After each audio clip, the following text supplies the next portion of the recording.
What's up, y'all? It's your boy Peasy, and I'm here with another episode of Bitches Most Complaints, sponsored, brought to you, and directed and produced by the A to B podcast. I got a very special guest on tonight. We actually shot an entire first segment, but we had some technical difficulties with the microphone, but it's good now. I'm actually insecure. I don't know if I should check it, but we got Staff Sergeant Meritorious Patterson here. What up, Pat? It's been a while. Most importantly, it's about time that we're doing this. You know what I mean? It's about time. Mm-hmm. It's about time. Okay, well, we got a lot of things we're going to talk about. Don't bring up what you brought up last time in the beginning, okay? I got you. All right, now we got to do the speed run because we already talked about this. We did a whole 35 minutes in the abyss, but I need to know where you're from, what your MOS is. Yeah, starting there. Go ahead. Yeah, I'm from Augusta, Georgia. That's like it's a city 2 hours east of Atlanta. Mm-hmm. I have to say that because no one will ever know where that is, right? Born and raised my entire life. And in the Marine Corps, my MOS, I'm actually a 1391. That is a bulk fuel specialist. Yeah. Now, I made fun of him for like 10 minutes and called him a gas pumper, but it's not funny no more because we literally lost the whole episode. So pretty much for those of you that don't know what a bulk fuel specialist is, they pump gas, they check gas, they clean gas tanks, responsible for oil spills, gas spills. Did I leave anything out? I mean, you hitting the wickets there, I would say. He a gas pumper. All right, he pumping gas. We got plenty of jobs, 350 jobs in the Marine Corps. All right, so you from Augusta, Georgia. Who inspired you to join the Marine Corps? It was two people, actually. My older brother, obviously, who was a Marine, but it was mostly a man named Gunnery Sergeant Daryl Jones. He's a retired Marine Corps drill instructor, and he served as one of our ROTC instructors in high school. He was the one who really inspired me the most. So the last episode, you talked about how he pulled up at the crib and checked you because you was wilding out. Yeah. Right? Yeah. All right. Damn, man. We had so much good footage on that, but it is what it is, man. Let's redo it, baby. Let's go. We got something to eat. We did some troubleshooting. God damn. Stop touching the buttons, Ramos. Shit. All right, so that happened. You had a father figure, right? Because you and your brother grew up without a father figure. Without fathers, that is correct. Okay, and then your brother joined. Yeah. Right? So what about him made you want to join the Marine Corps? Wow. Well, he went from like a can't get right, always in the streets, always causing issues, not doing well in school to like a more mature, serious person in a very short amount of time. And I looked up to that. I kind of wanted to do that, man, because I'm like, who is this person? Who is this? This is not my brother right here. Mm-hmm. This is an older brother that I always wanted, and I needed. So the Marine Corps gave you that when it changed him. The Marine Corps gave me that when it changed him. Mm-hmm. Yeah. So the Marine Corps was actually doing something for me, and I didn't even realize it at the time. Okay. My next question. All right. So we usually, we got to try to build credibility. So what rank were you on your first deployment? I was a Lance Corporal. All right. I know there's a little bit more in there because we talked about it. So, Lance Corporal. So what's up with that? What? How long were you a Lance Corporal for? About 7 months. Because you cheated. Because you 7, skipped 8, the goddamn something like line. that. Well, hold on now. Like, you say cheated. I did some stuff. I deserve that. I don't care what you say. I deserve that shit. What did you do? I'm trying to see how old school you really are. What did you do? Because you won Meritorious. Yeah. We got a Meritorious Corporal in the house. You know how I feel about Meritorious Marines. So what'd you do, Pat? Well, I ran a tactical fuel system single-handedly and was responsible for the upkeep of over 250 generators spread across a FOB in the middle of the desert in Iraq. Look, man, that's just a fancy word for him to say that he ran a gas station in Iraq. I slept 2 hours a night for 6 months. Don't let this shit fool you, dog. 2 hours for 6 months. Think about it. 2 hours a night? Per night. Think about it. I'll sip to that. Jesus Christ. It's Jason Bourne. Yeah, man. All right, so we did that. We get Meritorious Corporal. Yeah. All right, we're going to skip past all the other stuff. You know what I mean? What we talked about earlier. My thing. I think one hidden. Well, it can't even really be hidden. Talent or ability or achievement that you made is, um, I mean, you joined right after high school. Yeah. You hit that deployment. You got meritoriously promoted, right? Um, bro, you're a young. It's a baby. You're a young Yeah. dude. Yeah. Like how compared to everybody else you graduated with, how's everybody doing out there? Oh man. Here's the thing. I don't know, man. I kind of stopped keeping track or tabs on those dudes. Like, probably say second year in the Marine Corps. Mm-hmm. Because I grew up poor, man. I never had shoes. I never had clothes that fit, all of that stuff, bro. And it was just like, while I was in the Marine Corps, I had the money, I had all of that stuff. I was just keeping tabs. So it's like seeing they're like, okay, these people are so much better than me in high school. How are they doing now? Oh, he's struggling. Oh, he can't find a job. You know what I mean? It was just this petty thing that I had going on. Speaking of joining the Marine Corps and getting money, Yeah. what was your first big purchase? I'm just curious to know. First big purchase. It was about, oh man, I don't even know how much it was. I got hustled out of some jewelry. Tell me more. Yeah. I got hustled out of jewelry. Stay away from those little women with those little skirts in the mall trying to sell y'all stuff at the schoolhouse. Stay away from them. I ain't gonna say it no more. Yeah, I got. So you bought jewelry? What you came out and bought a chain, a grill? What you buy? Actually, no. I wasn't. I ended up buying like a necklace for my mom. It was like a heart pendant with a diamond in the middle of it. Yeah. It had like some message on the back of it. I forget. It was like so long ago. I bought that. I did. How much it run you? I was paying like $56 every 2 weeks for like 7 months. I don't even know how much that is. I don't think that's bad. It wasn't. Okay. Well, it was bad because I bought it because I ain't had no business buying it right then and there. I still got hustled, but I don't know. Maybe I'm wrong. Ain't bad. Yeah. It was something like that. I don't think that's bad, but okay. All right. Yeah. But the next one, though. Wait, what you mean? What's the next one? I got to take a swig. Okay.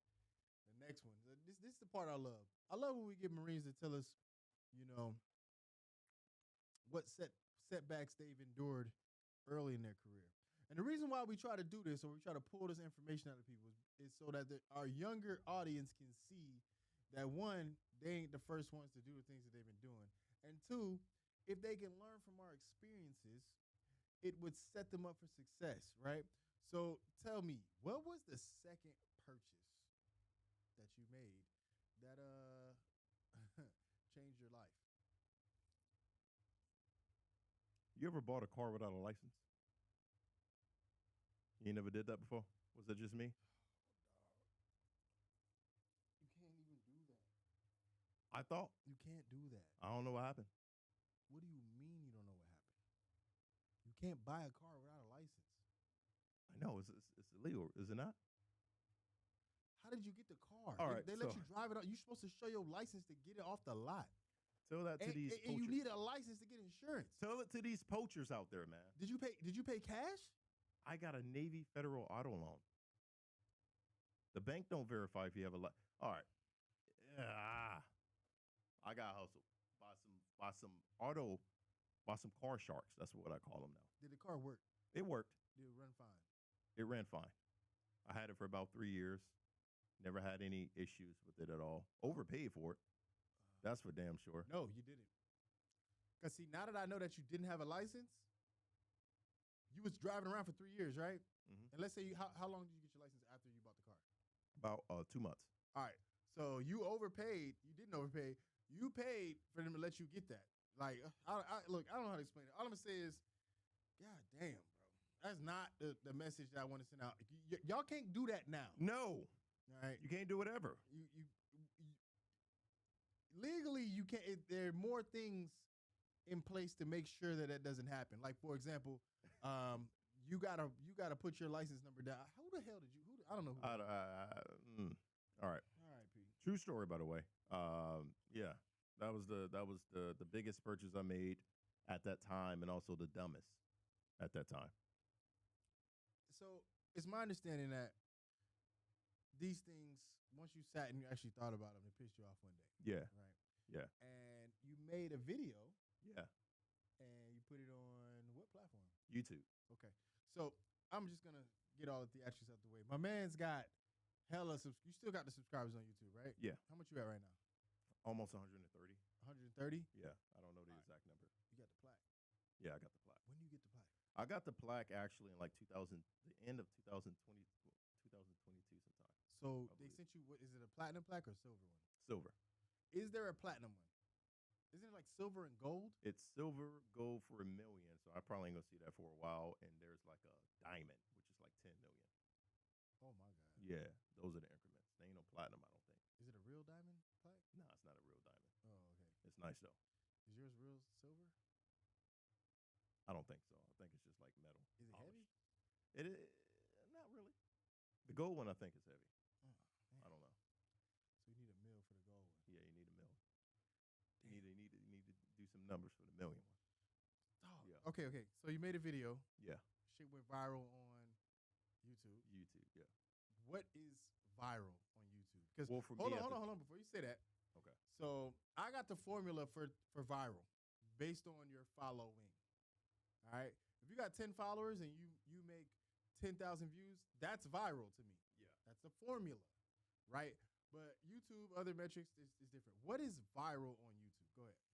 I would say anything over 100,000. Here's viral. A lot of people think viral is the total amount of views, and it's not. Not for YouTube. It's the total amount of views you get in a certain period of time. So let's just say you post a video, and that video takes you, let's say, a year to get the 1 million views. That's not viral. Mm-hmm. But if it takes you, let's just say 2-3 days, that's viral. Mm-hmm. So this video I'm speaking of, the first one I made, it did about over 100,000 views in it's like 36 hours or something like that. It was crazy. It was insane. How much? How many views? Like over 100,000. In a day and a half. In like a day and a half. Yeah. And how many followers did you From that specific video, I got like 4,500 followers in a day. But 4,500 subscribers. That's still such a small increment to 100,000. So what I'm saying is you had to keep going, right? You had to keep going. Is that what pushed you once you realized like, oh shit, I can really do this? That was my niche, and I didn't realize it. So I kind of found my niche again. Like this is 2019 we're talking about, right? I created the YouTube channel in 2017. Mm-hmm. So for 2 years it was trial and error. I'm trying out new things, new content. I'm doing streaming. I'm doing games. I'm doing electronics reviews. All of this stuff. It's not working. Mm-hmm. Then one day I'm driving down Coast Highway. I see all of these car dealerships, the same ones who took advantage of me, and it pissed me off. And I'm like, you know what? Let me make a video not for me or not for. Let me make it for people who may be wanting to do this, so that way they don't have to do the same dumb mistakes like I did. And it blew up. It's crazy that your intent wasn't to get famous. No. Your intent. I don't even think your intent was to educate. I think you just wanted to vent. Yeah. You know, that's funny because that's where that acronym relatable or the R in fry. When I normally tell people that in order to go viral, there's an acronym. It's called FRY, right? So you have to be funny, you have to be relatable, and you have to be informative.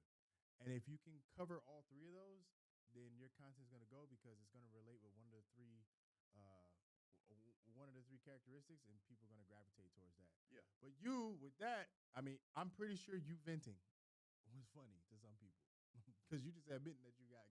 Yeah. And I'm pretty sure it was relatable because you weren't the only person that's happened to. Not at all, no. And I'm pretty sure it was informative because you're letting people know, hey, look out for this shit, right? So you figured out how to go viral at a very, very early age in your social media career, right? So yeah, this is before like TikTok and all of this stuff, man. Yeah. So my thing is this. So you kept going. Yeah. Right? Eventually. So you started in 2017. When did you hit 100K? 2022.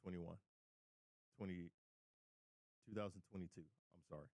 22. Okay. So April. I was in the Philippines on like one of those exercises when I hit 100K. So about 5 years. Yeah. Okay. So 5 years to get that. All right. Let's talk about monetization. That's a very interesting. Are you comfortable talking about that on camera? We can talk about it. Okay. All right. You ain't got the IRS coming at you or nothing? Well, damn. Okay. No, So I don't. okay. Yeah, you pay those. You pay those. Yeah. So monetization, right? So what's the most amount of money you've ever made off of one YouTube video? Off of one YouTube video, like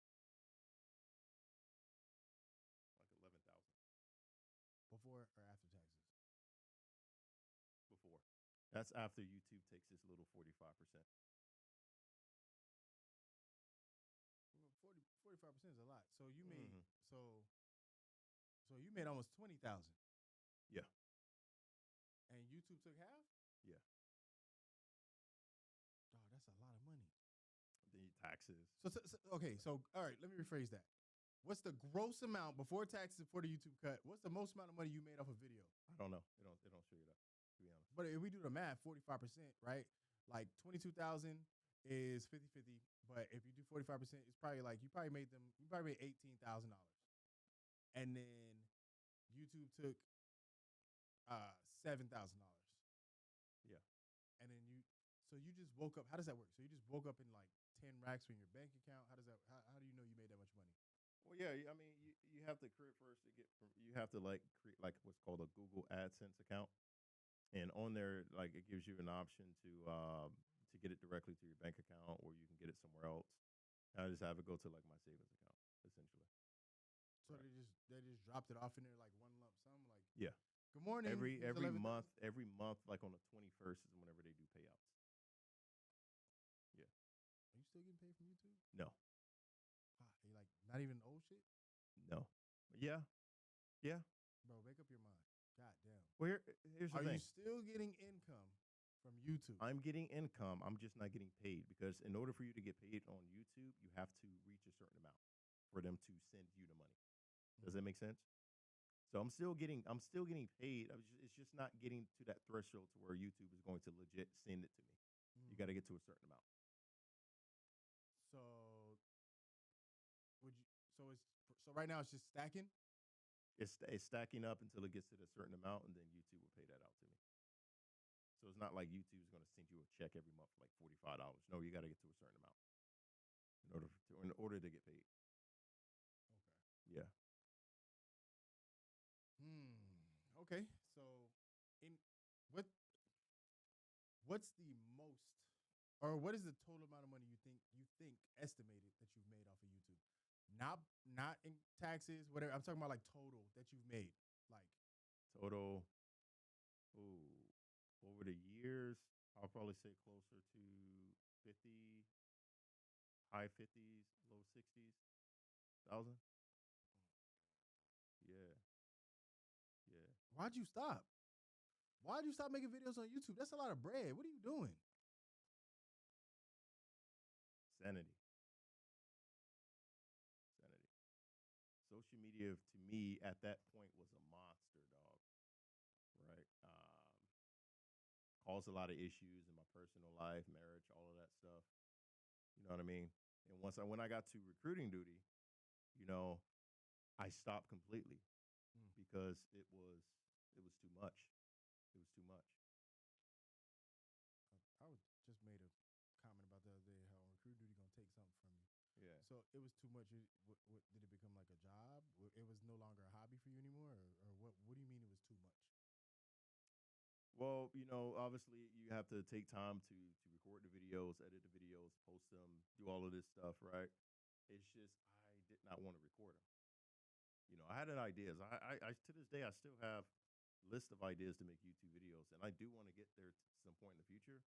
But at that time, man, it was like it was too much on me, bro. Um, you know, it's I don't know. I just didn't want to do it no more. I can imagine how, because I used to stream before recruiting duty, Yeah. and dude, I probably streamed like 4 times. So like, yeah, I can imagine. I mean, mine is the editing. Yeah. Goddamn. If you guys watch my videos, you would notice I really don't edit the videos. You just one take. I one take it, bro. And just yeah, you know what I mean? Go watch my videos. If y'all go watch my videos, you see what I mean. Well, so that's the thing now, right? Like you have to edit or have some sort of something squiggling around in there because everybody got ADHD. People can't sit and listen to somebody just talk, no matter how interesting they are. Not anymore. Maybe in 17, you know what I'm saying? Maybe in 18, 19. But now you got to have some kind of stuff moving around. Like, I think it's just it's a different world. But well, yeah, man. I mean, go ahead. TikTok destroyed that. You know what I mean? TikTok literally destroyed everyone's patience whenever it comes to watching something on the phone or social media. You know, different platforms followed suit. You know, YouTube came out with shorts, which I made majority of my money on. Instagram came out with reels, and you know what I mean. This fascinating process of a 60-second video. Now it's longer, but 60 seconds. That's all you had to be able to grab someone's attention, and that's where people. They don't want to watch people talk about the Marine Corps. They want to see people in uniform dance and make funny skits and make people laugh. That's what they want to see, you know. And I adapted to that as well. You adapted how by stopping? What? No, like I was making YouTube shorts. Okay. Yeah, I was making shorts out of for a while actually. You probably never saw them, but it is what it is. Man, now my son, he got on YouTube and he did like stick figure, where he moved the stick figures out and put voiceovers over them. I like it. Voiceover. That's a start. Yeah. He hit like 11K. He had no idea how big his account was growing. 11K. He hit 11K on YouTube? Yes. How many subscribers you got on YouTube? Him? No, you. Me? Yeah, how many you got? I only had like 560. Yes. Don't that piss you off a little bit? Nah, cause be honest though. Cause it's long form. Like I was streaming and I was streaming one game. One game. If you didn't play Marvel Contest of Champions, you didn't give a fuck about what I was online for. My son was moving his action figures around. He had DBZ, Naruto. So Marvel. He was making like for kids, videos for kids. Essentially, yes. Oh, that's why. Essentially, yes. With whatever, like, it's like I think it's like Anime Nerd JP or something. That's his. That was his name. I don't know if his mom changed it or whatever, but he would do these skits, and I was like, yo, I can't believe this kid is doing this shit. Like, but he did his thing once he figured out how to upload them. So, nah, it ain't pissed me off. I was, you know, they were shorts at the same time too. I've never done a YouTube short. Like, yeah. Whenever I streamed, it was an hour to 2 hours. Yeah. And I would have like maybe 2 to 3 people watching me. You know what I mean? Well, I also live stream, and that brought a lot of controversy. That's what I'm talking about. Live stream. A lot of controversy. Wait. Yeah. What did you live stream? Just me randomly, just talking about the Marine Corps. What I used to do was these question and answers, right? That itself got millions of views on its own, just live streaming. Millions. Yeah, I would do questions. I would legit just record me on my phone doing chow. Just be like, ask me questions about the Marine Corps. And hundreds of people will show up and donate. Man, they donate $500. Yeah, I think the most I got from a live stream was like $2,000 one time. And I wasn't expecting. I didn't want it or was expecting it. But that you didn't want it. Well, here's the thing, man. I wasn't. It wasn't my intent. I will put it that way. It's not like I'm just live streaming for people to pay me money or anything, right? Damn, bro, you hit the wave. But they're donate to me in uniform, and that kind of rubbed a lot of people the wrong way. Comstrat officers, you know what I mean? I don't know what you mean. Tell me more. What do you mean? What did comstrat officers do?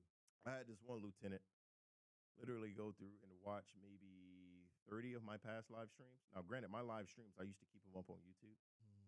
Some of those were like an hour, 2 hours long. He sent me a Word document with links to all of my live streams and timestamps of each video. Timestamps. I don't know if he used some AI. I don't know what he used. Yeah, but this is 2022. Timestamps of what? Curse words? 2021, 2022. It was everything. He was like, here you said something about, you said Black Marines can do the job just as well as any other Marines, but that's a racist. I swear to God, there's racist remarks, things like this. And I didn't think nothing of it. But he literally sent timestamps of all of these videos. It was like, hey, either I highly suggest you edit these or take them down before it reaches higher. This is at the MLG level as well. I've had my run in with Comstrat. With certain things. If you put out anything that it's religion, politics, or race, then you're gonna get flagged. No matter how funny or lighthearted it is, you're gonna get flagged. Most of these, I was just cussing. You know how I talk. That too, profound language. Even though the Secretary of War said that, he said straight up, we're supposed to be profound. I was like, ooh, okay. But yeah, man. So like, I've had that run into with all of that, and I mean, it happens, right? I want to segue into something real quick because you in the fleet. Or wait, you got like what? A couple more weeks? I got 3 more days, brother. More 3. days. Let's count. Where are you coming from? I'm coming from RS Orange, recruiting duty. Recruiting duty. Man.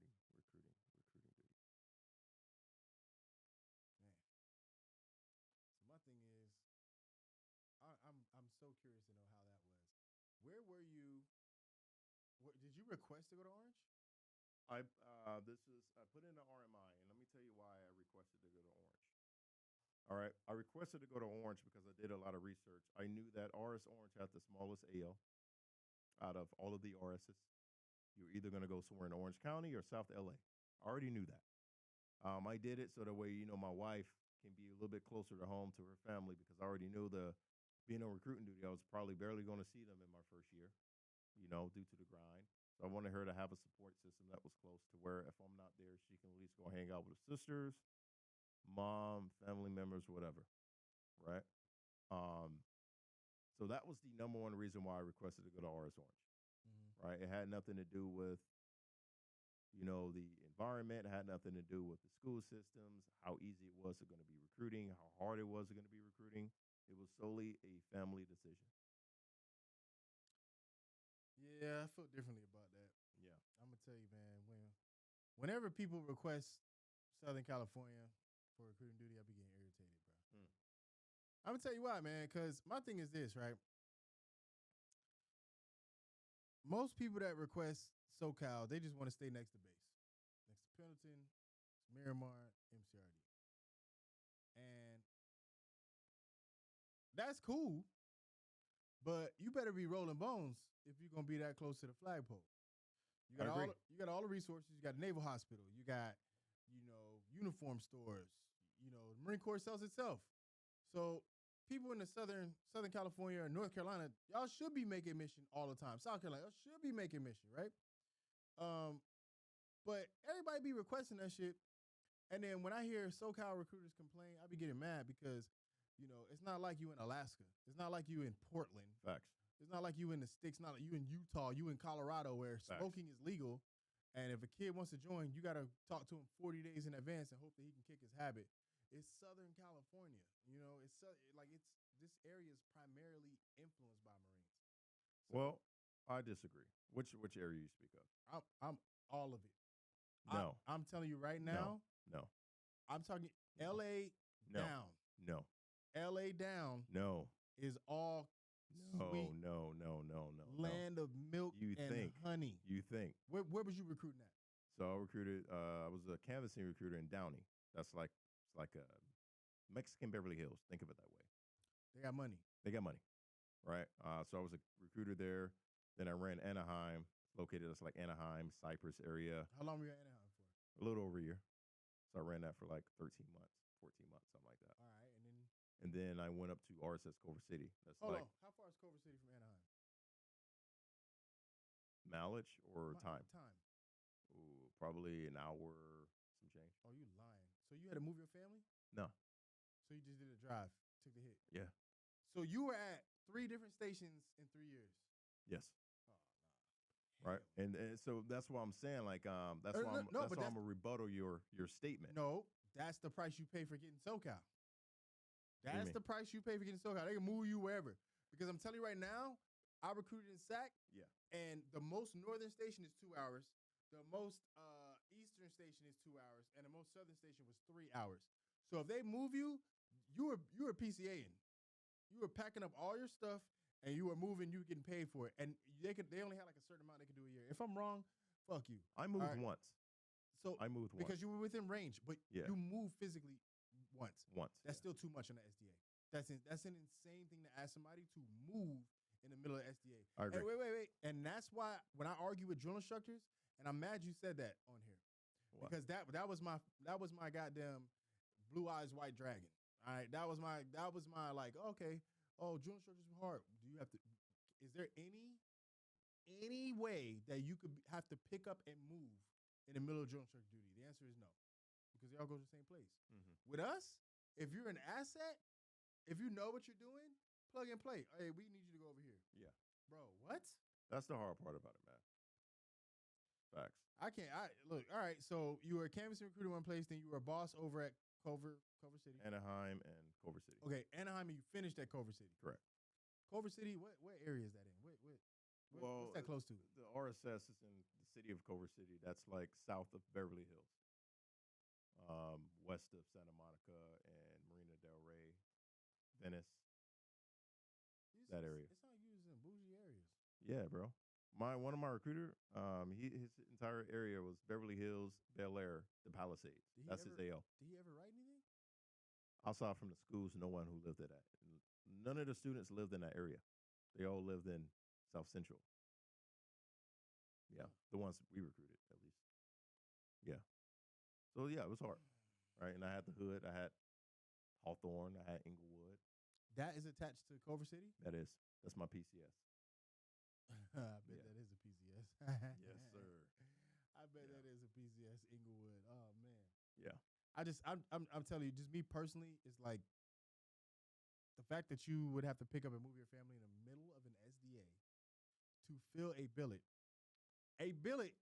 that people can train to, or if we make the right decision the first time, we ain't gotta move people. If we pick the right staff in COIC the first time, we don't gotta. Oh, you're fired, or Yeah. you know what I'm saying? Like, oh, we gotta put somebody else. We gotta replace this guy. Unfortunately, that's what happened. The boss got fired, Oh, and I had to 2 days notice pick up from Downey and go run a station. Yeah.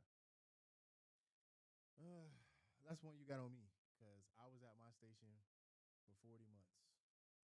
So you got to think like with 40 months of experience and connections and networking, I could walk into a school and be like, "Hey, take this test for me, dog.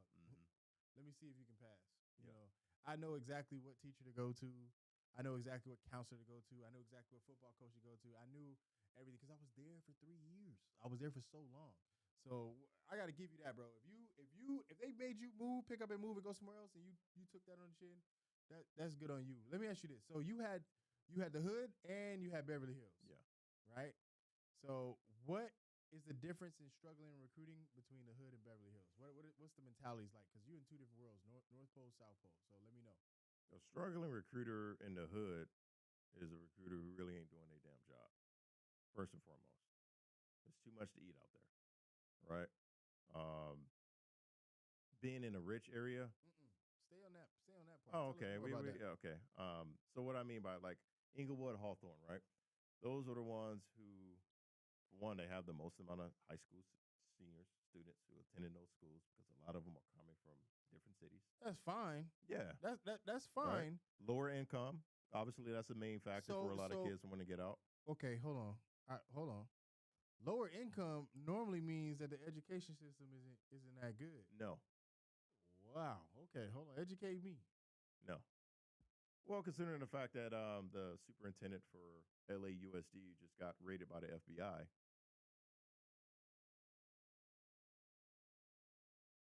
You can say what you want to say in regards to that, but educational system, man, it's whenever you have a student body where 75% of the students will not pass the practice ASVAB the first time they take it, you really got to sit back and ask yourself, okay, what are these kids really learning in school? You know what I mean? Because it's not math. They don't even know how to add. I don't believe that. I think you're trying to be funny. What's 35 plus 7? Parm, they're listen. Those are odd numbers. Odd numbers are usually a little bit, even though those are odd numbers that come out to an even number. But you know, sometimes you'll freeze up on that. The point I'm trying to make is, you kind of verifying the point I was trying to make. What? that inner city schools aren't as educated. No. So it would be harder to recruit there because you saying the recruiter can't do their damn job, but it would be harder to recruit there because they can't pass the test to get in the military. That was the point I was trying to make on that. It would be harder to recruit in an inner city school in an inner city area, right, or the hood, right? Yeah. Because if they're not paying attention to school, they're not going to school, they're not learning what they need to learn. What can we do with them after we send them up? So if they fail the ASVAB, we can't do anything. So that's why I say that's hard, in my opinion. Yeah. I was lucky enough to be in an area, not lucky enough, but I was in a upper middle class area, and then I was in the hood. I was in nice, sweet ass Natomas, right, in Sacramento, and if that offends you, get fucked. And then I was in South Sac, Iraq, where people can't read. You know, let me tell you this. Do you know that if you get every single reading comprehension and word knowledge question right on the ASVAB, you get them all correct, and you miss all the math, you will still pass? I knew that up until like 4 months of me leaving the duty, thanks to you. I did not know that before. Because you said that before. Somewhere. You said it before I heard it. Yes. If you get all the reading, and if we know you speak, you can read and you understand comprehension, we know you can tell you do something, you're gonna pass that test. Man. We don't need you to do math. I can't tell you, I've used math twice in my MOS. So but when they can't even read, that's a different beast, right? So the inner city area that you were at, I would expect it to be hard to recruit there because the education system is bad or is not fulfilling because the kids either have problems or don't show up to school. A lot of MTFs, but there's volume there, right? You're going to find something. MTFs. Yeah. What is an MTF? It's a mental test failure. Okay. I want to make sure that you said that for them. Oh, mental, yeah. Yeah. Someone who can't pass the test, essentially. That's breaking. ASVAB failure. Yeah. A dumbass. They can't even get there. I said that. All right, put that. The camera beam is on me. All right, you can't pass the ASVAB. Shit. Okay. All right. So now let's transition to Beverly Hills. What are the struggles of recruiting over there? I'm gonna be honest with you. Don't know. Never tried. Here's why. You had a body out there though. I did. And you just left him out there. No. We listen, Parm. Let's have a conversation for the people really quickly. All right, here we go. When you pull up to the school and you see Porsches, Ferraris, and all of these BMWs, I'm not Teslas in that order. Too easy. Whoa. And you think that it's the teachers parking? And then you finally get to the parking structure where the teachers is parking, you see Toyotas and Hondas.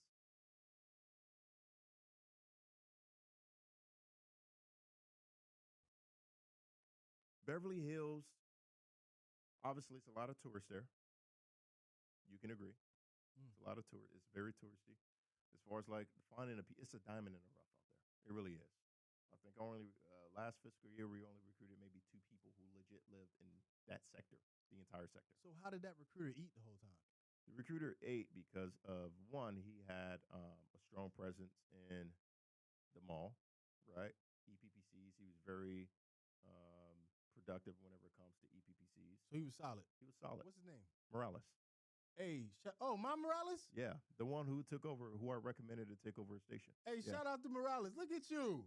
Dang, okay. Yeah. All right. Is he the boss now? He's the boss now. HNIC. Oh, my God. That's what we call him. It's the head neighbor in charge. Yeah. Okay. So, okay, Mo. All right. So, yeah. Okay. Yeah, I know him. All right. So he took over. So he still ate out of that area. He just couldn't do it in the schools. Maybe one of his schools, 1 or 2 of his schools. That's about it. But guess what? The students who he did recruit, guess where they lived? They didn't live there. Of course not. You see what I'm saying? So it's like, are we actually recruiting the kids who live in that AO? No. We're recruiting the ones who have the bus there. Look, man, and this is my take. When you can't, and that's what happens when you can't sell a bonus or money isn't the motivator. That's when you switch to intangibles. Yeah. If I'm in a rich area, right, and you know you can't buy these kids, because I know the other branches were struggling if y'all were struggling, that's when you immediately switch to the intangibles. You gotta hit them with the shit that you can't buy. And that's why I say, like, I tell people, like, why don't Marines give out bonuses? like the other branches. And it's a very simple concept. You can't buy a Marine. You have to make it. You can buy a soldier. You can buy a sailor. You can buy airmen. But you really can't buy this shit. No. You can't. No. In order for somebody, and I commend anybody to make it through boot camp, right? Anybody that makes it through this shit, I commend you, because you have to literally have willpower to go through it. Because every single person that's been through boot camp has had a day where they were like, yo, I do not feel like dealing with this shit today. I don't want to deal with this shit today. And for you to push through is just different. And you're a different person. So, like, if I'm in a rich area, I'm selling intangibles. Now, I think it's harder to sell in a rich area because they have more opportunity. Because they already got money. If they want to go to college, they can go to college. Parents going to pay for it, or it's already paid for, or whatever, right? But that's when you go, that's when the influence plays a big deal. And if you don't have influence, you ain't going to sell. So I understand what you're saying about Mo. I think if he'd had more time there, which is hard because, like, I don't know, how long was he there for? In that sector, probably a little over a year.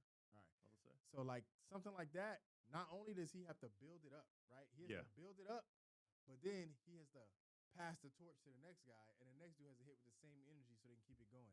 And a lot of times that doesn't happen on recruiting duty because we put the wrong people in the wrong places, and then you got another dude coming to clean it up and take over, and then now he got to, you know, implement himself in things and open doors that should have already been open for him. Yeah. You know, so I definitely understand where you're coming from with that, but I think it's harder to recruit in a rich area than it is in an inner city or a poor area. Because, yeah, you have more people to send in MEPS, but you're going to end up sending more because, one, they can't pass. And in Beverly Hills, they probably gonna get DQ'd because of medical issues. Yes, they got. Exactly, bro. They exposed. Hey, I'm sick. Go to the doctor. You know, my throat hurt. Doctor. Yeah. Like them HIE paper. That paperwork must be an encyclopedia, which a lot of people don't know what that is nowadays. But okay, all right. So I need your best. I need your best hostile parent moment. And after this, I'm gonna ask you the question, right? I'm gonna ask you, but I ain't gonna say it right now. But I need your best hostile parent moment. What happened and how'd you handle it? This is back when I was a canvassing recruiter. And I say that for the people because there's two different billets. I was legit a person who was recruiting. Making phone calls one night. I got a hold of this one father. And he started going down a rabbit hole. I told him to spill. Listen, I never was like, hey, I'm a representative. Listen, I'm a Marine Corps recruiter. That's me. That's how I always used to make the phone calls. He answered. He's like, you're a recruiter, right? So you're trying to recruit my son? I was like, well, sir, I mean, that's the point of my call, right? I would like to have a conversation to see if he's even recruitable, right? To see if this is something he may be interested in doing. He went down a whole rabbit hole of, yeah, I know what you guys are trying to do. You guys are trying to brainwash him, this, that, and the third. And that day I was pissed off. Usually I'd be like, you know what, sir? Sorry for calling you. Have a nice day. And you're a polite brother. Yeah. You're polite, very elegant, well-spoken. The opposite of me. Go ahead. I wanted all of the smoke that day. I closed the door. This time I used to make calls in the testing room because the recruiters be talking and stuff. Closed the door. I was like, I have time today. I was like, sir, what do you mean by that? What do you mean we're trying to brainwash your son? Oh, man. Yeah. He was like, you guys are trying to fill him with this stuff to have him go fight for oil. I was like, what oil? What oil are you referring to? The oil you guys are stealing from this company? I was like, sir, what kind of car do you drive? I drive a Toyota. Like, does it not run on gasoline? Yeah. So what are you saying? I was like, are you comfortable paying the price of gas that you're paying right now? And this is ignorance, right? Speaking. But I was upset. I was like, you be letting. But I was upset. I was like, do you want to pay $20 for a gallon of gas? Yes or no? I'm just answering the question, sir. Right? And he got super hostile. He pulled up to the office. He didn't get out the car or nothing like that. He just pulled up to the office and he was like, I'm going to call the police. I'm going to call the school district to let them know that you guys are lying to our kids and this and that. You're trying to send them off the war to go fight for oil. This was in Downey, obviously. Yeah, I had a parent pull up to the office. He didn't get out the car, though. Why did he come if he wasn't going to get out of the car? I don't know, maybe to try to intimidate. I don't know. And at this time, I was just like, this conversation lasted maybe 15 minutes over the phone, which is us going back and forth. And then obviously we got a call from the school district, or my boss at the time got a call from the school district in regards to this matter. The dude was pretty cool because that the parents were like overreacting. He was just like, yeah, I just wanted to make sure, the recruiters is not calling, telling lies and things like this, blah blah blah. This dude called the school district. They do that. Yeah, They do that. that was the craziest. I really didn't have any crazy interactions with parents, and it may be hard to believe. In my 3 years, maybe only had two. I had one lady. She was on crack. Came to the office. Didn't have rights for the PC. Like didn't have no custody or anything for the child. Was still how it goes. Yeah, crackheads is. Yeah, It was a parent. but that's about it. It was a parent. It was a parent, but she had no rights. It was his kid's mom. But So why she come to the office? maybe she forgot that she didn't have any. I don't know. But as far as parents, other experiences, I have some other experience, but not with parents too much. But that was the craziest. Okay. Before I ask you the question, right?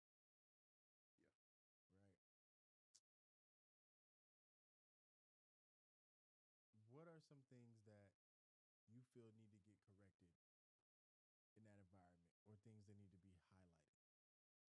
Now, I need you to speak very carefully, right?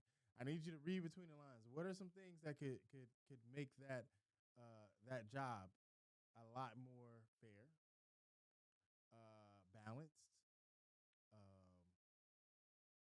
What are some things that you've seen that you know sealed the stamp that you will never go and do back and do? Are you gonna do a second tour? No. Okay. Yeah. So Look in the camera and say that. No. All right. So what are some things that you see that they could make better for the upcoming and future recruiters? Go ahead. Well, first thing first, right? Recruiting is always going to be hard, right? So it's very minimum things that you can do to make the job easy in a sense, right? But a lot of it, I feel, will have to be in regards to structure, training. That's very important, and most importantly, trust. Trust. All right. Hold on. Let's unpack that. Yeah. You said structure. I need you to elaborate on that real quick. What do Structure. you mean by structure? Well, on recruiting duty, so many people has voices, right? Let's just say as a station commander. Station commander reports to one person and one person only, who is the CO, That's a lie. right? But I'm telling you straight up, that's a lie. And when people tell you that, all right, I'll prove my point right now. Who told you that? CO himself. Oh my god, bro. That's all. I want to hear what you say. So the CO said you only report to him, right? Hypothetically speaking, a commanding officer said on recruiting duty, you as a station commander report to me, right? Yeah. Okay. When's the last time your CO wrote a contract? Don't answer that. Okay. Okay. When's the last time your CO got PC? Don't answer that. All right. That is a statement that's made to provide you a sense of security, right? But if they don't have the knowledge, or they don't know what's going down at these lower levels, yeah, you can. Your CO is the one who writes your fitness report. Yeah. You still need the other entities, and I know you know this, but you probably just weren't thinking about it when you said that. You still need the other entities to line up and help. You still need the ops chief. Of course. You still need the MEPS chief. Of course. Right? I used to always say, I only need the MEPS chief and the ops chief. I don't need nobody else on recruiting duty. I don't need those two. Well, yeah, I don't need nobody else on recruiting duty.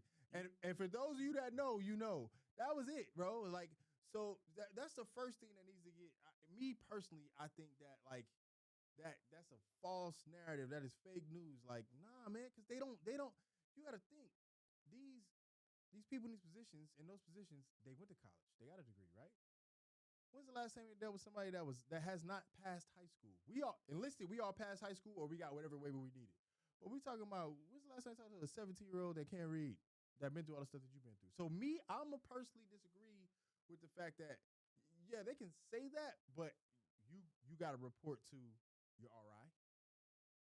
You got to report to your ARIs. when they ask you for something, or when they setting you up for something, or if they are trying to help. You got to report to your sergeant major for the pool program. You got to report to the XO for the high school community college program. You got to report to the MEPS chief for mid-year education verifications in the year. You know what I mean? Yeah. You got to report to all these people, and you got to still say you only report to me. I can't wait. Yeah, that's Hold on. I can't wait to tell y'all how that turns out. But go ahead, please. yeah. Before P so graciously explained that to you all, right? And I'm saying that's all what we were told, right? We were all told that we report to the CO. The CO's our only boss. Blah blah blah. He's the one to write our mission letters, right? I was going to say that that's not right, but you took over and did it for me, which is beautiful. You said it better than I could, right? But I agree. I agree. To me, and personally, I tell these people the most important person to me was the ops chief. Like my ops chief. Can I say his name? Only if you got.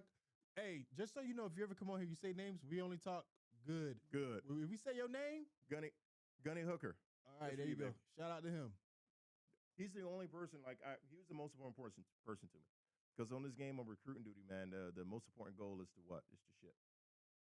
If I can't ship my kids out, I got a problem with myself. It don't matter what you write if I know. shipping them. It ain't matter. It don't matter what you writing if you don't ship, man. Learn that shit early. It don't. So he was the person that I legit had the most conversations with. The only time I talked with my CO honestly was monthly counselings or on above or something like that. That's the only time. Yeah, your CO gonna love you as long as you hit that number. That shipping number, if you hit that, you good. So like you said, the only person you really need, you said it was the ops chief, right? Ops chief, 100%. So, hey, I need to move this guy in. I need to move this guy around. I need you to help me find a trade or something like that. That dude is yeah. So that's what I mean by the structure of it, right? It's okay. Like, I wish it was just like more people in writing that we had to report to versus just, you know what I mean? But that's in regards to the structure, right? I know we touched upon that. The next one is trust. Okay, hold on. Okay. You'll have me drink some more of this. It was structure, trust, and what was the last one? Training? Training was yeah. I want to save trust for last. Okay. Training. Now you got to be very careful when you talk about training. Okay. Because that's a word that gets thrown around a lot. And there's a lot of people out there claiming that they're training Marines on recruiting duty, and they're really not. Mm-hmm. They go and they waste time, and they harass the Marines. They sit in the office all day, and then at 7 o'clock, like, hey, let's do some training, right? I'm like, yo, it's 7 o'clock, bro. I don't have time for this, right? There's a lot of people just out there collecting checks, right? So when you say training, what kind of training are you talking about? And I just want to remind you, we got about 8 minutes, and we got to get through trust. So what we got? What do you mean? Training. All right, training, right? I was in a seat. I took over in May of 2024, my first station. I didn't even attend a staff into SC course until January the following year, right? Most of the training that I did get was mostly informal. Nothing was really documented. Nothing really counted towards my what is it called? My certification and things like that. Did you get certified? Eventually, but almost a year and a half after I became a boss. That's crazy. I became a boss in May of 2024. I got certified in August 2025, last year. That is wild. Right? And I feel like that kind of... It's a 6-month certification. Yeah. Why did they take so long to certify you? That's the thing, man. That's it's going from me taking over that station, right? It's just I don't want to say it was a time issue. It's just they sent other people to the course in front of me. You know what I mean? So you couldn't get certified because you didn't go to boss course? Yeah. I couldn't get certified because I didn't go to the 12th, the district. Bro, that course is not that serious. I know. It was 2 weeks, MC4. It ain't that serious. I know. But guess what? In hindsight, that's how I was treated the entire time until I did get certified. I got treated like I was an uncertified boss who needed to have my hand held. Although I made mission consecutively. I've never missed mission, always over contract, always over ship whenever I could. Right? Got the job done. Never had any Marines on peak performance outside of this last stint in Culver City, unfortunately. And that's how I was treated. You know what I mean? Fit reps did not reflect the stuff that I was doing at all. I'm no stranger to that. Yeah. So when Now we good. But now we good. oh damn! Hold on, let me take this off me. Sorry, y'all. So when you said training, I thought you were gonna go in a different direction. What do you mean? Right. So whenever anybody says training on recruiting duty, I always think about updating the training. Right? Because you're not really being taught how to communicate or sell, right? Because it is what it is. We sell. You know, that's what recruiting duty is. I'm recruiting you. So don't act weird about it. But the update, like what matters to people now? Because what matters in 2026 did not matter to the same things that matter in 2026 did not matter to people in 2022, 2021, 2020, before COVID. Yeah. You're dealing with almost a whole different generation of kids, right? And I feel like a lot of stuff is outdated. So when it comes to training, I think we focus too much on the wrong things. I'll give you an example. My biggest struggle was the administrative. I've never been an administrative Marine at all. When I type, I look at the keyboard. I can't find nothing. That's just me. It is me. You teach me something. You teach me how to build it over and over again. I'm gonna learn. And I didn't see the value in certain things, right? In the McCris board, I didn't see the value in certain stuff. Like, why I got to do this? I got to go to this chart and put, hey, we wrote 2 contracts here, 3 here, like this. Like, I didn't see the value in it. I didn't need a lot of that stuff that people claim to need. But one thing that was put on me was like, yo, like, if you don't do all these things, then the person that comes behind you isn't going to be able to do what you do. I'm like, really? Y'all think that's where the money's at? So I think training, because it also took me a long time to become certified. I was uncertified for about 2 years. I became a boss in 2023, January 2023, and I didn't get certified until January-ish 2025. Yeah. Yeah. Now, it was different reasons, which I'll talk about on a different segment. But when it comes to training, I think we need to update how we attack the markets that we want. We don't have to personal story for me. But yeah, I agree with you, man. Well, I was gonna say we don't have to elaborate on that because we gotta move into trust. But that's what I thought when you were coming with training. There's no reason why somebody should sit that long without going to the staffing CRC course. It's 2 fucking weeks. Yeah. There should be an unlimited amount of chairs. You know, we usually try to have structure like 8 students per 1 instructor. When I was an instructor at the schoolhouse, which, you know, was one of the reasons why I was so fluid at giving class talks, we can have more than 8 students in a class. Got it. But I mean, staffing CRC course, holding somebody back from that and being uncertified and then hitting all the markers while you're uncertified, but then people still feel like they can treat you like you're uncertified. That certification don't mean shit. Bro, you get me? That certification, it don't mean nothing. I seen certified people bomb. Yeah. And I'm like, how is this person certified? I'm always saving them. I've seen that. So that's my personal opinion on that. Training got to get updated. We got to come up with new ways to open up people and make them socialize and talk. But I'm going to segue into this last one, which is really interesting to me. Yeah. You said trust. Trust. Sound like you got off the duty with some trust issues. Yeah. Tell me more. I did. All right. Well, trust has a lot to do with recruiting duty, man. Like, you can talk about trust within an internal team, between the staff and CRC, the recruiters themselves make a mission. You could talk about trust in regards to the op chief and the staff and CRCs, things like that. But the trust I'm referring to is essentially trust between people of leadership positions. Right? Now, hold on now. I need you to be very careful. I know. All right. This coming out Monday. So I need you to be very... Get it out by Wednesday. Wednesday? Wednesday. Slide that shit to Wednesday? All right, got you. Slide it to Wednesday. Say less. All right, cool. He's trying to think. All right, go ahead. Well, here's the thing. I honestly, I've been a team player ever since I became a recruiter, man. I can tell. Bro, I never took overship credit. Never.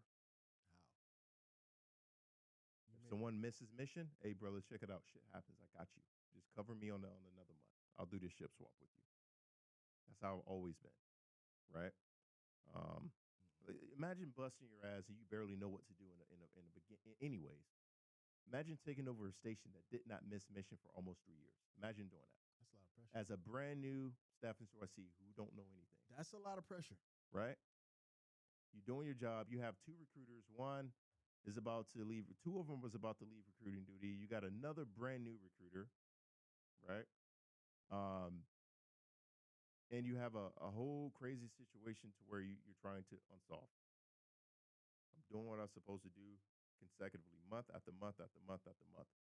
Mm. I had an individual come to my office, look me dead in my eyes, and told me that I was going to get fired. And I didn't know why. If I didn't do X, Y, and Z. That's not the problem. The problem is I found out that was a lie.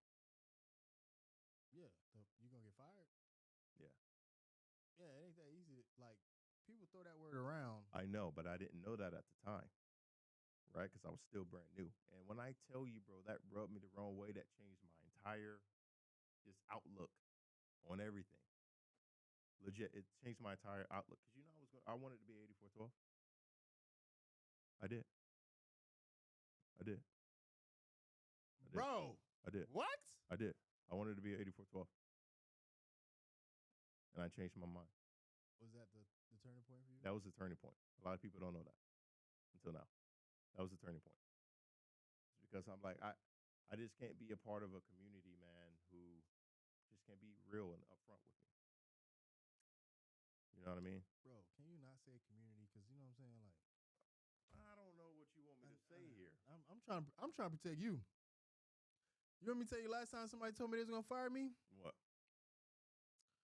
So last time somebody told me they was gonna fire me was from that position, staff into IC, was in 2023. Okay.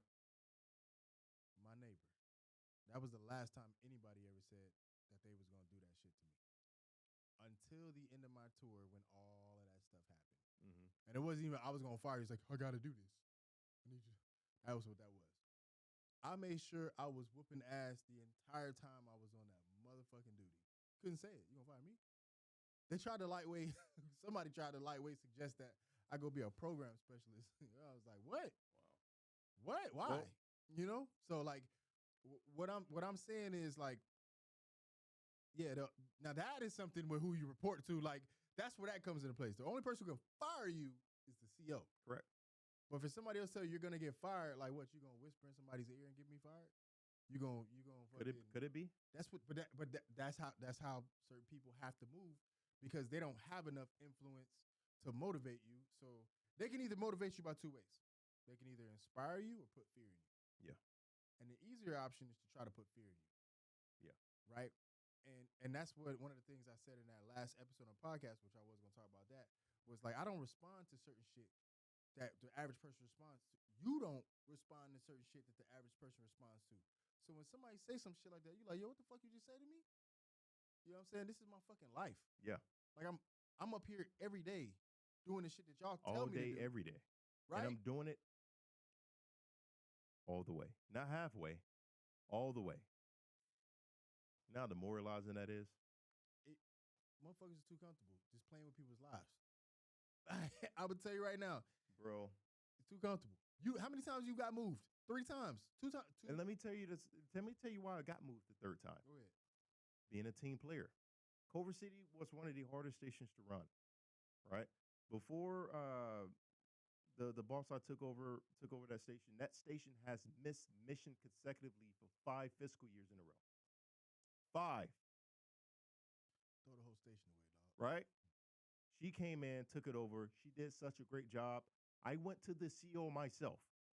Sir, I really don't think you should move a brand new boss up there. If you want someone to, train the next boss and keep the station afloat and keep the station moving, I'll leave my comfort zone in Anaheim and I'll go take over that harder station. All right. Hold on. So I might have this. We're gonna put a bookmark in that. So you went to somebody that was in charge of you and said that you would take over yourself. What do you mean? I'll edit this. Take over myself? What I meant to say was, Okay. when you said I went to the CO, Yeah. we want to leave that out. We can talk live right now because I won't post it on YouTube till I cut this part out. Okay. But I don't want to say CO, Sergeant Major, because you don't have to say the name, but people can do the math and be like, oh, you were RS Orange this whole time, and the CO was, oh, really? You know what I mean? And that gets back. So you say things like, I went to the person that was in charge of me, and I said, like, look, this is not a good idea. You know what I mean?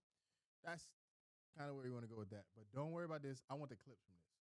You back with me now? Yeah. All right, cool. So don't even trip. I got you. I got to do that for you. I got to do that for you. Shit. Even for me, I'm not saying CO. You know what I mean? My bad, man. No. Hey, we talking down. Names, it's ranks. really, yeah. It's only one of them. It's only one CO. But I did that honestly because I cared. Hold on. Break at 1:05. Go back 10 minutes. An hour and 5 minutes. Go back 10 minutes. All right. That's just so I know where to go. So trust, right? Yeah. So you said something wasn't a good idea, and you went and spoke up on it. Go. Yeah, and the funny part about this is I wasn't the only person. Go figure. I wasn't the only person, man. And again, bro, we're put in a situation to where, like, we put in our families on the line, you know what I mean? Oh, yeah. Let's be honest, bro. Recruiting duty is a duty that will make or break your career. We put in our careers on the line for this duty. You know what? I'm about to piss you off. It doesn't. What? Recruiting duty doesn't make or break your career. Man, tell that to my brother. It's the only reason why I wanted to be a recruiter, to be better than him. Check me out. I know people that have got off this duty. GOS.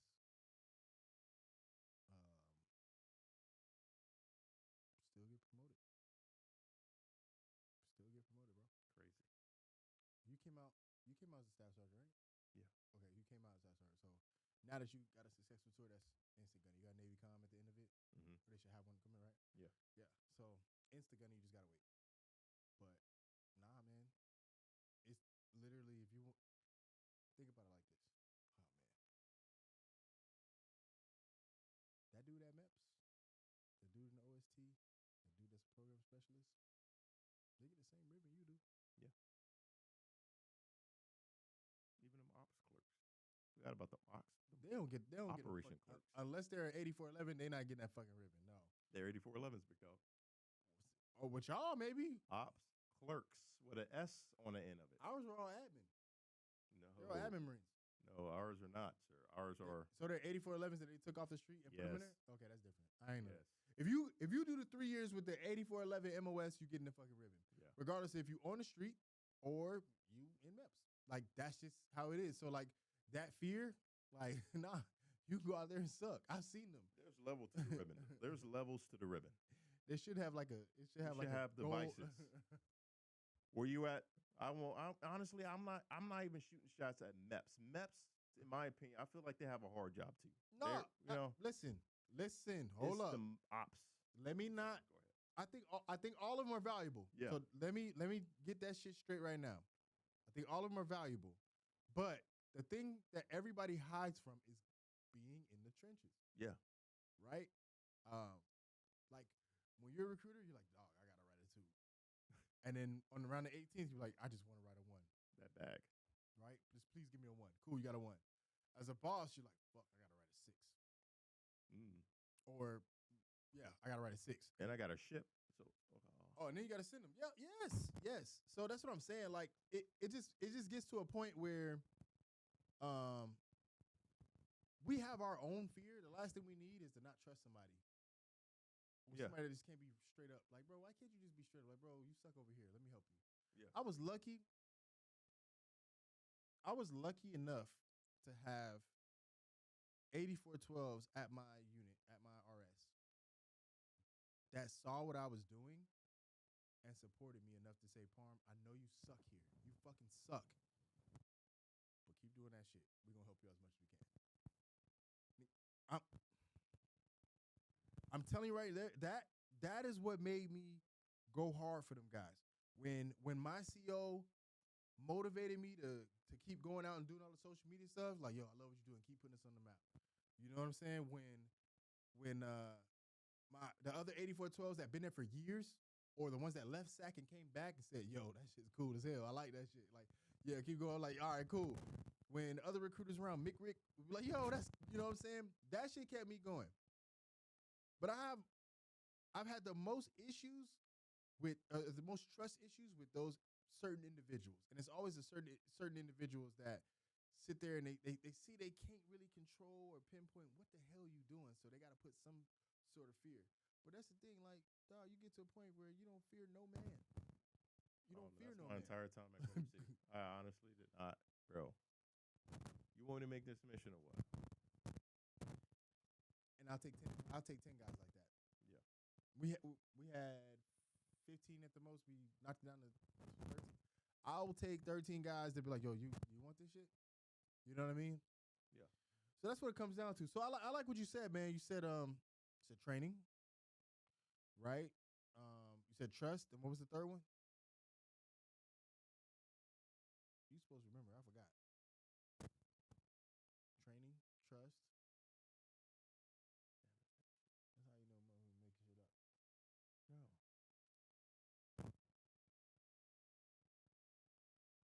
Cricket. Yeah. We've been talking so long. It's because it is. Yeah, it is a long. Put the apple juice in the frame so the people can see what's going on around here. Nah, man. Whatever. This shouldn't be on YouTube. The point is, man, I understand where you're coming from. I just wanted you to go ahead and get that shit off your chest. What we got to do is we have to bring you back on the podcast, right? Because there's still a lot of other things I want to talk about with you, and not necessarily on a recruiting realm, but just overall, like how you are with videography, set up all your stuff and things like that, right? Yeah. So, what else you got to say to the people before we close it out? You got my last question. I'm trying to think. Were you the first recruiter? Bro, yes. You were the first recruiter on this podcast that completed the duty after me. Because Meech is still on it. Yep. Tony's going to it. Ooh. So this is my question. Here we go. Yep. 30 seconds or less. How, and make sure you look into the camera, how did you survive recruiting duty? I survived recruiting duty. duty. Take a deep breath. You jump straight into it, man. Listen, I'm ready. How did you survive recruiting duty? I survived recruiting duty by, one, trusting the Marines that worked for me and trusting the Marines who was above me, i.e. my staff into IC. As well as once I was done with the job, I took my black ass home to my wife and my kids and went to sleep. Woke back up the next morning, did the job day after day after day. That is how I survived recruiting duty. Nothing more, nothing sweet. I did my job and took my ass home.